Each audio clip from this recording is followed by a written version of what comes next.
What is going on, nation? It's your boy C-Ton, and I am exhausted of recording these.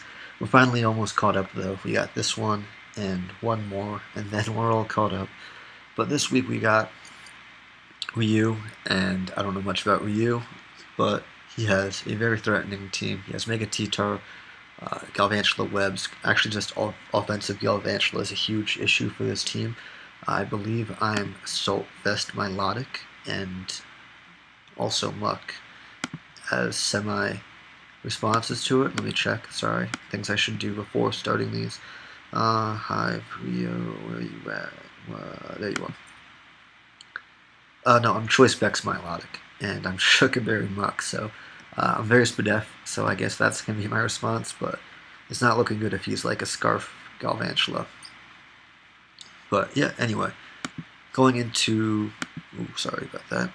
Going into the battle, looking at his team, he doesn't have any switch-ins to Milotic, or not Milotic, to Gardevoir, and that's the win con. I'm Tailwind is Tornadus, so that way Specs Guard can put in a ton of work by clicking Psychic and Moonblast. Excuse me. But yeah, pretty straightforward team. I have Cobra Rocks, Celebi, Muck, Baton Pass, Encore, Dual Stabs, Lopunny, Taunt, Tailwind, Tornadus, and yeah, just regular Milotic. So let's get into the battle. I believe I lead off with my Tornadus, or I lead off with my Lopunny, and he leads off with his Arcanine, which was not what I was expecting. So he leads off with that perfectly. What in my opinion is his lock response is his lead. So I'm just going to switch hard out of there. Don't want to take Will-O-Wisp. And he also switches out. So that makes me think that he's not defensive Arcanine, because if I were in that position as him, I'd be incredibly confident with that spot.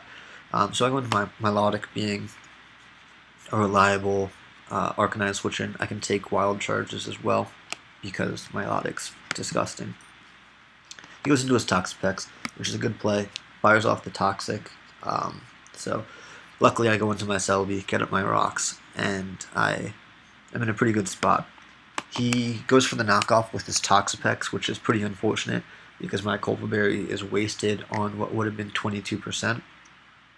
But at the end of the day, it's fine. I'm down no item, but I'm just going to U-turn out, anticipating him not to want to take a Psychic, but he was fine with it because I guess he's Spadef is the rationale. But I go out into my Tornadus.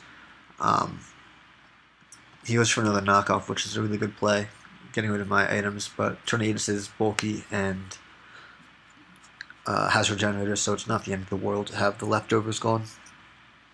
So I go for the Hurricane. It does nothing, and I'm just going to U-turn out into my Celebi because it already doesn't have its item, and I can get my, natural cure if he goes for a Toxic. So I recover up, get myself back up to full, and he also recovers, getting himself back up to full, which I'll take that trade every day. I go for the Psychic this time because last time he revealed that he was fine with staying in, and I believe I go for a U-turn here, and that does actually 0. He luckily didn't go for Pursuit, he went for Fire Punch, so Milotic was absolutely free here, and I'm just going to fire off the Scald because burning it would be nice. And he sacks his Galvantula. I mean, the crit obviously sucks, but that still would have been doing 50. And he wouldn't have been able to switch back in because he doesn't have hazard removal on this team unless Lottie has it. And I also get a burn here. So, like, he would have been at 76, and he would have taken 50-ish. So he would have been at 26, and he would have taken the burn damage, putting him at 21, and then sand damage at like 15. So this Galv would have had 2 turns the way that he played it. Obviously the crit is very unfortunate, but I don't know why he brought the Galv in like that. I don't know what he was expecting on that turn. But really big break for me. He goes for T-Wave on his Lottie. Again, I'm not.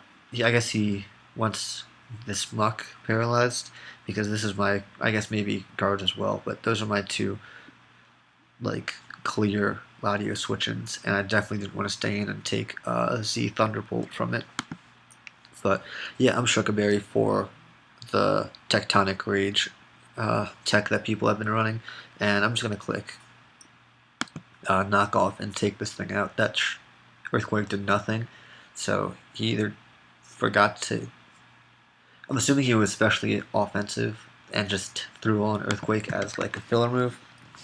But yeah, I get rid of that Latios too, which is another huge play. Uh, and now he's in with his Arcanine, revealing that he is Flame Charge Arcanine, which I don't really agree with. Like, Arcanine looks pretty good on paper against me, but at the end of the day, I still have my Milotic. And, like, you'll see in a couple turns, but, like, offensive Arcanine isn't enough to take on a Milotic. Even if he's adamant, he needs an incredibly high roll to kill me with Z Wild Charge. So I'm just going to stay in and click Recover because, again, I'm a Milotic. So he reveals the Gigavolt Havoc, and he was not adamant. He said he forgot to put on an investment, so he got an absolute max roll. And then I was thinking that my calcs were messed up. But for my calcs, it was saying that I was even comfortable living.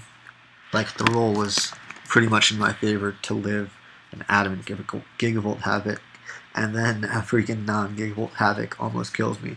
So luckily he was not adamant, and we're able to live this hit, and we just recover it off, and now Milotic is just going to sit here the rest of the game, and he ends up forfeiting.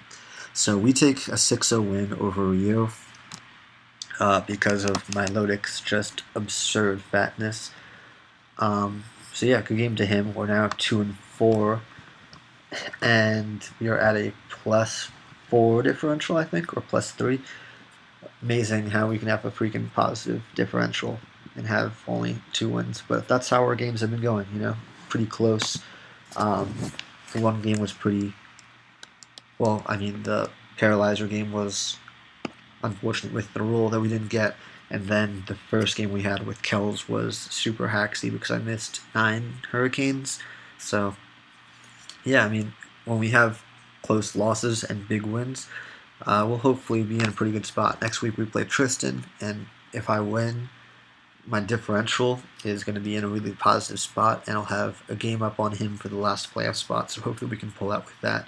But until then, goodbye.